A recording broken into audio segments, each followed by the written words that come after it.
Hello there, and welcome to episode 3 of my tutorial series for Mind Over Magic. Today we will go over the priority systems. I'm going to talk about a couple of methods that you can apply to get things done in your school. I'm also going to talk a little bit about chest configurations, and we are going to expand the school to a point where we will be able to unlock the underschool and have fun with it.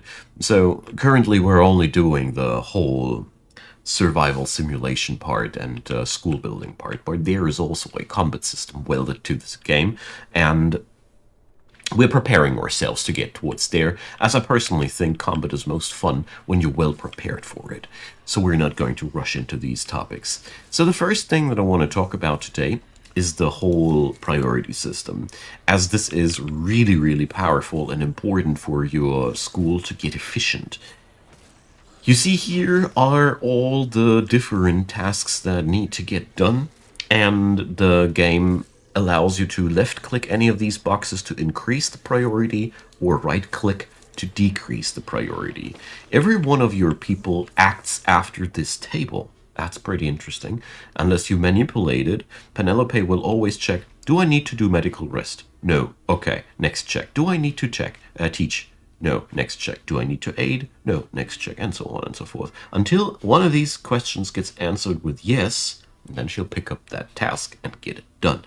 As you see here, certain things are very up close in the priority. Cooking is very high in the priorities, constructing, but stuff like hauling and cleaning, for example, is very, very far on the right side of that table, and therefore, if you don't put up any prioritizations, a high likelihood will be that cleaning will never get done, because there's always going to be something more important there, and that's why we can prioritize or deprioritize things. Deprioritizing things is interesting if you want to make sure that Penelope doesn't get stuck with stuff like cooking or assembling or whatever, so she can focus on other things. You can manipulate that to your own liking. That's up to you. It's a very, very wide and interesting field what you can do with it. I want to talk instead about that color coding, as you might see that sometimes these are darker and lighter. If you hover over them, you see also a number linked to each and every one of these skills. So alchemy is linked to water magic, hunting is linked to fire magic, and in a nutshell, this only shows you how good these people are at what is relevant for that skill. So Penelope is a good alchemist, so we can prioritize that on her. If you put the prioritizations on a level like this is what we call emergency priority. This even overrides sleep and eating, so use this only if you really, really, really need to get something done. But on the other hand, you can use it to just make sure that chopping gets done or whatever. So here comes the interesting parts. Students of yours are very limited in their skills, as you see here, many things they can't do. They only learn to do things according to their magical skills. Basically, the more skill they have, the more things they can do, but to a limited extent, students need to be graduated to staff to get the full list of actions here. But you might already have noticed that beast care is something that only the students can do. So students are vital for your school. You cannot really run your school well without beasts. In my humble opinion, they are awesome and should be totally part of your school. So brings us to the point that we always should have students, and that's why we want another student as quick as possible. There's already a dark wand in the making, and we're going to build ourselves another bed here real quick into the bedroom to be prepared for that. This system now allows you to make sure that things get done properly and by the people that should get it done. So we are going to increase the urgency of hauling on the students and the urgency of cleaning on the students. I find that a really nifty thing. You can do that to your own liking. So at this point now, it's also worth mentioning that, for example, Penelope is really good at chopping trees, and therefore we could lower that priority on Isadora, because the higher you skill, the faster you get done with the task. That's just what it is. You can totally do your own thing there. Here, for example, I have increased the priority of researching so Penelope can get that done more often. I think there is not that much more that I need to say about that. Personally, I think it is very wise to have somebody on a high priority harvesting, chopping, and where is it, mining early on. So you make sure that these things are getting done quite quickly. And I personally like to put medical rest on a high priority and teaching on a top priority. So as a basic thing. But teaching, you can also leave it like that. But I want my students always to be taught. But at the end of the day, there are a lot of different configurations, and this is just a meager baseline, and I don't want to overbloat the video just with that even further. I think you get the you can make up your own systems with what I told you here, because there's not much more to be understood. And while I'm recording things, my brain is most of the time functioning not as well anyways. So we have now a couple of prioritizations, and we can now use this tool in the future to make sure that tasks get done according to our liking and things get done quickly enough. I'll be working over this thing over the course of the series. We will have seen that not for the last time, and you should not think that this is something that you get done once and then it's set in stone. That is, in my opinion, not really a wise way to do it, as your school evolves, your things change, you learn new things, and yeah, it's just not really smart to just stick with one gun in my book. Okay, so we have all that. Now let's make sure that the bed and everything gets done. Let's make sure that we have the necessary ingredients for the next ritual. And then, well, let's do this maybe like that. You can always check out what is lacking for your ingredient here when you hover over that icon. So we're lacking some dead red. So this is a nice opportunity to just put hunting also on a higher priority. So Isadora should be doing that after teaching, because teaching is just darn important. But look at that. And just like that, you can manipulate the actions of your peeps quite well. Alright, so, by the way, there's only one teacher necessary per class at the same time, so that's one thing to note. And another thing to note is that it is nigh impossible to make a perfectly perfect plan here. That is, well, not really in it. So we're going to go there. I mean, I think maybe you can perfectionize the priority system to your own liking, but I've discovered with like 2,000 hours in RimWorld and games like these that there's always something new happening, needing you to adjust there.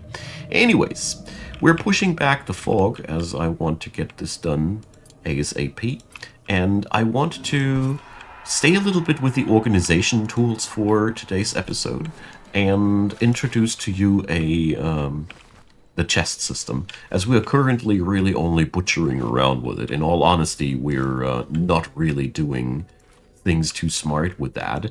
We're just we just have chests basically. Chests, yes. That's the current state of affairs, and I'm not too happy with it.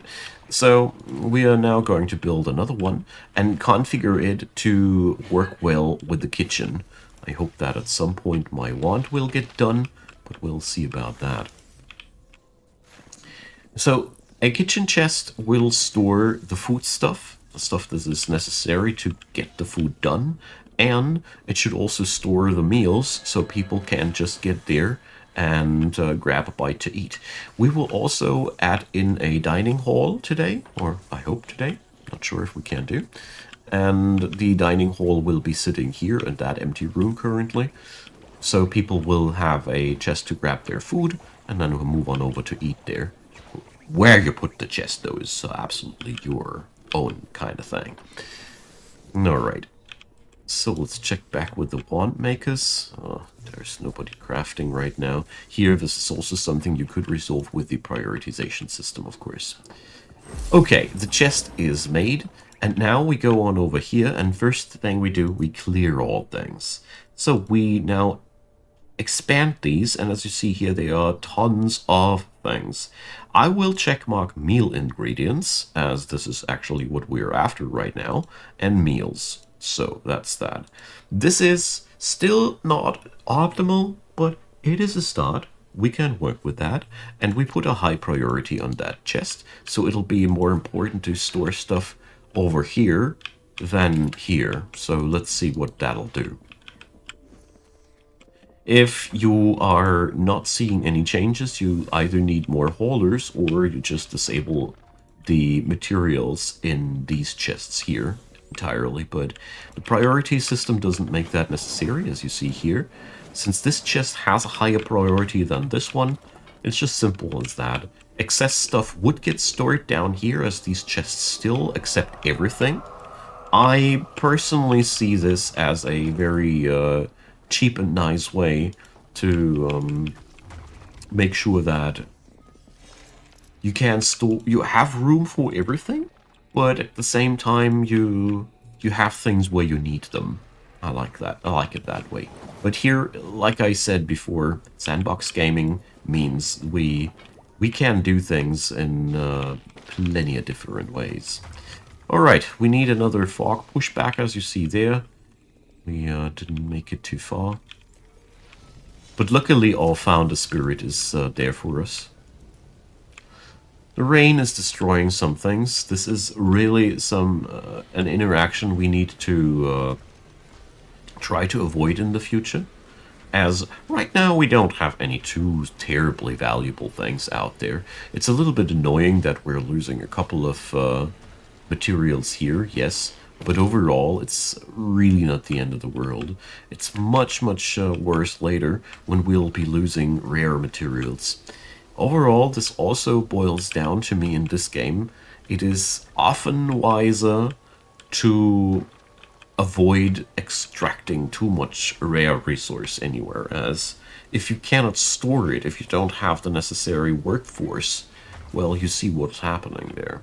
So that's also the reason why I want a second student. In my regular schools, I always have a second student at this time going on already, but I'm explaining so much I'm a little bit behind with things. Last episode, we have also unlocked the bitter rice plots, which are found at the rustic dining tech. We are going to install 2 of these now as well, and this is where our agriculture is starting to go to new places. They require stone, and therefore you shouldn't place down too many of them, as stone is necessary for many different things and shouldn't be spent only on on stuff like that. But yeah, for now it is perfectly fine. When our mages are well rested, we're going to go for the pushback ritual once more. And this chest configuration you got here, of course, can be used for all manner of different things. There are really no limits to this system. We're now going to add in bitter gruel, and I'm removing carcass stew, as I want to make sure that they are not going to eat this stuff anymore. Another thing we're now going to do, I want to introduce the meals and consumables system to you, at least the foundations of it. So here, you know, today is all about managing and these things, as you see. Oh, we need to research something. My student is learning faster than I thought. We totally need to research basic rituals. I'll explain it when we get there. So, where was I? Yeah, consumptions. So, since gut berries are an integral ingredient for our rituals, and they really make people unhappy if they are eaten raw, we can just go here into this allowed meals area and unselect gut berries. So you can now add restrictions, and you can now add several different conditions to whom it should apply. You can even do that for single characters. And this way you can simply adjust who's going to eat what, down to the diet of every single staff member of yours. You can also go and create new groups of people that can be accessed here in the consumables menu. So you can add a custom group, and then you can say it's people there with wand tier 1 that have this and that role. You can really go quite deep, as you see here with the different options you got. And these are management tools at your disposal to fulfill the jobs that you're going to be facing. All right. So, with that being said, you know pretty much the most important things. One last thing I want to introduce, that doors are here, access. Doors can also be configured who they should give access to. This is a really, really nifty and powerful little tool that is very, very handy. You can do a lot of sneaky little things with that, because you can basically control who's going to enter which room and when. This can sometimes be very, very useful. All right, so we're going to summon another student of us with that dark wand. And it's really important, I cannot stress it out enough, always have enough beds for the people that you want to get into your school. So there has been a change of plans. This room has to be used differently because our student is finished and I forgot about the fact that we need an auditorium. So we have our next student, Buttercup. And as you see there, they always come delivered with their own trials. I already mentioned that in the last episode. But most importantly, they always come with their own priority system. So here we go. And also, students are not the same, as you see there, with their talents and all. And they all learn together in a class. So you don't need to worry too much about them needing to be clustered together or what. Alright, so we're going to wait with that ritual until the fog pushes us back again. With the early rituals, I like to stay compact until the school is fully prepared for what's for what we're up against. We will need to expand a little bit for the dining tables, or no, we have the ice flowers that we require. Wonderful. Sometimes you need to go a little bit further outside for the ice flowers, but not us today. Alright, so here you see we are not capable of expanding the stairs anymore, so we need to demolish the roof first, but that's okay. Because now we are going to put in a new level of our school. There we go. So, you should never try to go for something like that, as it will not work. If something ain't supported, here it is the wall torch blocking us, but it's high enough. If an area ain't supported by the game, that means you will have stability issues when you're building on top of it. And that should be avoided if you can. So, there we go. By the way, I also want to mention that you should expect that you need to rebuild parts of your school quite regularly. The thing is, currently we're just building like I want to build. I'm not paying too much attention to the rooms as they have all requirements and whatnot. But I don't want to overbloat the tutorial by over-preparing and giving you the impression that you need to do that to actually enjoy the game. I feel like there's nothing worse than that when you're just starting out and somebody wants to try to tell you how to over-optimize everything. Personally drives me nuts. So, long story short, you could already check out the room the room keywords and make a more powerful workshop and all these things, but we're getting to, over all those bit by bit, right? One thing at a time. So, As you might or might not have noticed already, we're draining stone quite quickly. That is one thing happening whenever you expand your school. Stone consumption goes up like crazy, as does wood consumption. As roofs need wood and the floors need wood, basically everything you do here needs wood, or at least sometimes it feels like that. Okay. There goes the doors. And you see there, you can't build that door yet.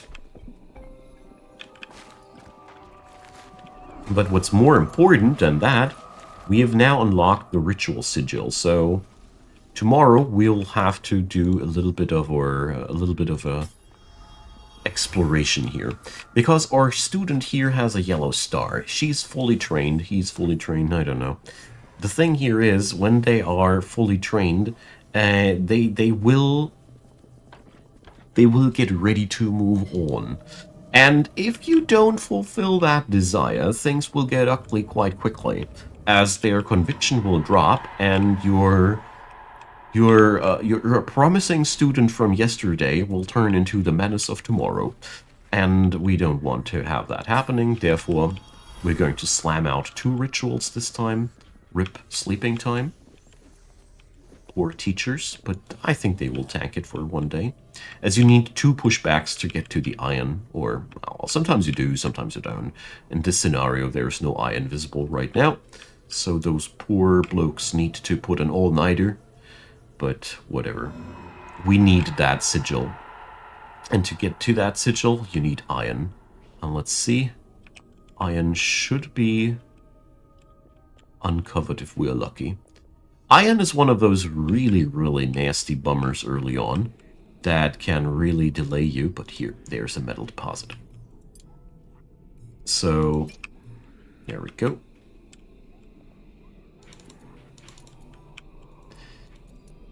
So I'm trying to double click it. Let's get closer.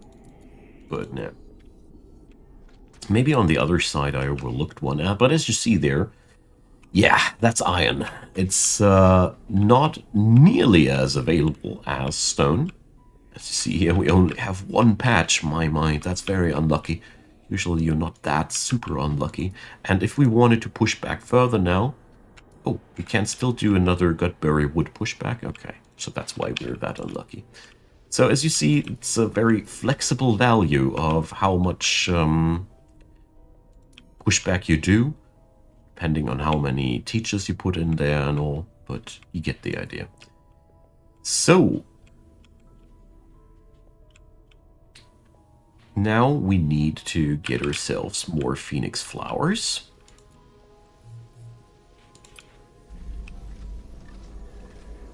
And as we see there, mining goes terribly slow. But it's okay. Our founder can stomach that. As a ghost, there is not really much that miffs him, her, whatever. And here we see that the Phoenix's Kiss is, well, not done yet. Alright, in a situation like that, we can do as follows. We now need for the Ritual Sigil 10 Phoenix's Flowers. Ah, that's where my iron is at. Directly under my nose. Yeah, okay. So there is 1 more Phoenix's Flower here, but the other ones are still growing. As this is a really, really, really vital thing for our school, let's cancel that metal deposit here. We need to do another little trick. We need to repurpose things. That's the downside of rushing that quickly into those braziers. It is blocking you from quite some phoenix flowers that you might need, but at the end of the day, how many are bound in that one? 2 each? Yeah. So we sadly need to demolish some of our esteemed braziers, but, well... It is really luck dependent how much you can afford and how much you can't afford, as these phoenix flowers are... It's random how much of them grow. So our rooms will now go back to horrible lighting again. So We need to go back to the lanterns. I'm very sad about that, but whatever. It is of utmost importance that you put up the sigil ASAP. There we go. And we need to craft another wand, as our next student needs to be brought up. So I'm gonna go for another earth wand. Oh, see, let's do it like that. Alright, so the lighting has gone down. Void shrooms will grow, but, well, worse things than that can happen. Now, we got the, not the necessary Viscera for it. I hate Viscera. This is one of those early game bottlenecks that really are damn annoying to deal with. So, death to the rats. But we don't need to worry too much about anything at this point. As long as we keep felling trees and keep growing gut berries, nothing can stop you. That is one really, really extreme important bottom line that you should keep in mind when you're working on your school. There's really nothing you need to stress out yourself too much about, except for things like this ritual sigil. There we go.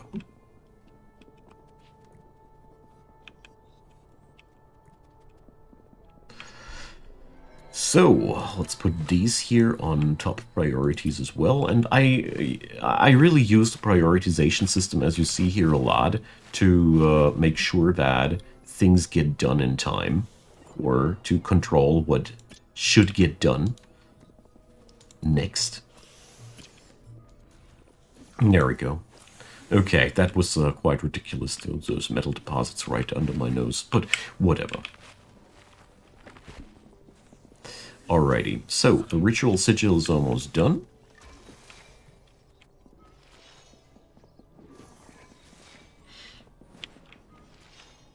Let's see, research-wise, I do have a lot of interesting things already down. Let's go for dancing the night away as well, as this will help our recreational cravings. There we go. So that thing needing so many resources, as you see there, does take your builder a while to gather the stuff there. Sadly, in this game, people not yet help each other transporting stuff to the building site, as it seems. But whatever, we got what we need. We also don't have the lighting anymore that I'd like to have, but, well, one thing at a time. I mean, these phoenix flowers, they all grow back eventually. As you see there, there's already something growing. So we don't need to worry ourselves too much about that. Not at all. Let's see. There we go. So the ritual sigil has the power to transform a room into an auditorium. What are they called? No, an assembly hall here. But our luxury rating ain't high enough yet. But it's okay. We don't need to worry about it yet. We will crank that up later. What's here possible now are the following things. We can here transform students that have this yellow star below them into staff. This way they transform into one of these folks here and they stay available for you. You can here also retire staff. So people that are no longer wanted can be retired. This is something that earns you Adept's Scrolls, and transforming somebody into staff costs you Adept's Scrolls. So this is a cycle how you can do things. But luckily, graduating students also yields Adept's Scrolls. So to turn somebody into staff, we need to let a student go first. That's how it works. So we go for the graduation ritual. And here you have that person who, wait a sec, that's the person we want to have graduating. And as you see here, only one person can participate. And If you have an assembly hall, you can have more staff participating and gain that bittersweet feelings buff. Or, well, you also see that there's scrolls being rewarded, and let's do that for once so you can see how it works. And then we are just going to summon another student as soon as the Earth Wand has been crafted, and the cycle begins anew. There we go. Student gets transformed into Adept Scrolls, and Adept Scrolls are now available for us. So when Buttercup graduates, we can therefore make her staff right away. So we can now easily just move that ritual sigil downstairs here if it is in your way.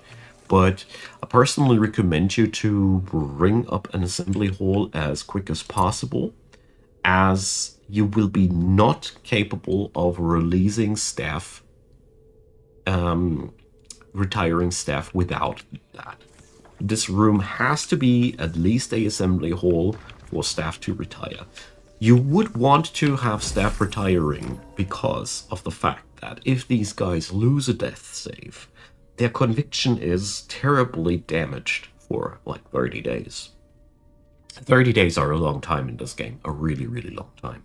And it gets even worse for people with a lot of death saves. So basically, they become more unstable once they had a mental break. That's the rule of it. And the easiest way to save yourself from chaos, destruction, and nightmares is actually, in my experience, to just make sure that you release them once they are turning to unstable. That has worked out a charm for me in the previous in my previous experiences, and that's why I want to have an assembly hall available as fast as possible. That's why we are also researching now ritual accessories, as this allows you to put in luxury yielding items. It also gives us finally a lighting source that does not rely on phoenix flowers, but instead on ice flowers. So I'll leave this tutorial at this point. It's already damn much stuff here for one episode. I hope you enjoyed. Drop me a comment down below. Leave me your thumbs up if you'd be so kind to subscribe. I'd be very, very happy about that.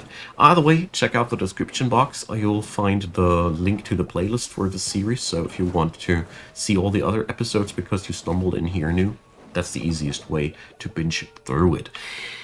Last but not least, you will also find the links to Patreon, PayPal, and Buy Me a Coffee down there, and it would be really amazing and awesome if you'd give them a look, as these are the best ways and means to support this channel. A big, big thanks to all of you who already did, and a much bigger thanks, or no, not a much bigger thanks, a thanks to everybody who's also watching this video until the very end. I'm really, really happy for you hanging out here, and yeah. Let's do more of that next time when we will be expanding the school, and I'll be introducing a couple of extra rooms, and we're preparing our way for the underschool in episode 5 if everything goes down as intended. See you guys next time. Bye-bye.